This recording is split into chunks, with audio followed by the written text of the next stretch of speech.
I'm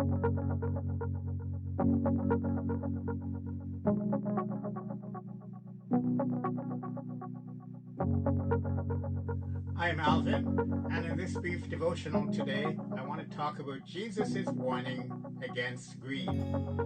Jesus was speaking one day with his disciples when a large crowd gathered to listen to him. Someone from the crowd shouted at Jesus, "Teacher, tell my brother to divide the inheritance with me." Perhaps this man had a legitimate reason for his request, but was he paying close attention to what Jesus had just been teaching them? Jesus had been teaching about God's provision for their lives. Luke 12:6 and 7. Jesus said, "Are not 5 sparrows sold for 2 pennies? And not one of them is forgotten before God. Fear not, for you are of greater value than many sparrows."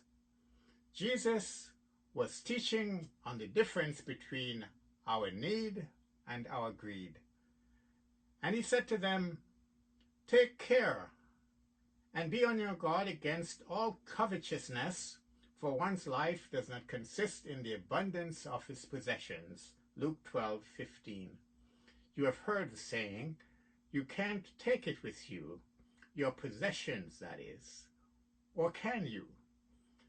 From a certain vantage point one day, a funeral procession was seen going along the street.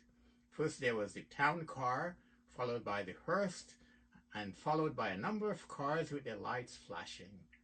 Bringing up the rear was a U-Haul van. Someone observed, "Perhaps you can take it with you after all." As you might surmise, this U-Haul van was just at the wrong place at the wrong time. But many people do live their lives in such a way as if they were able to take their possessions with them. Jesus went on to tell this parable known as the parable of the rich fool. Luke 12:16 to 19. Jesus said, "The land of a certain rich man produced plentifully, and he thought to himself, 'What shall I do? For I have nowhere to store my crops.' And he said, 'This is what I'll do.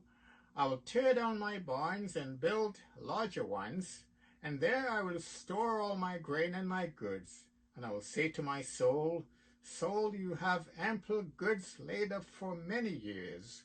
Relax, eat, drink, and be merry.'" What this man suggested doing on the surface didn't seem as such of a horrible thing, storing up his excess goods for the future, except in that economy and in that tradition, wealth is viewed as a gift from God to be used to help others in need.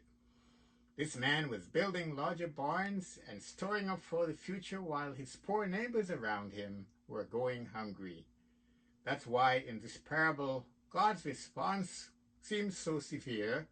Luke 12:20-21.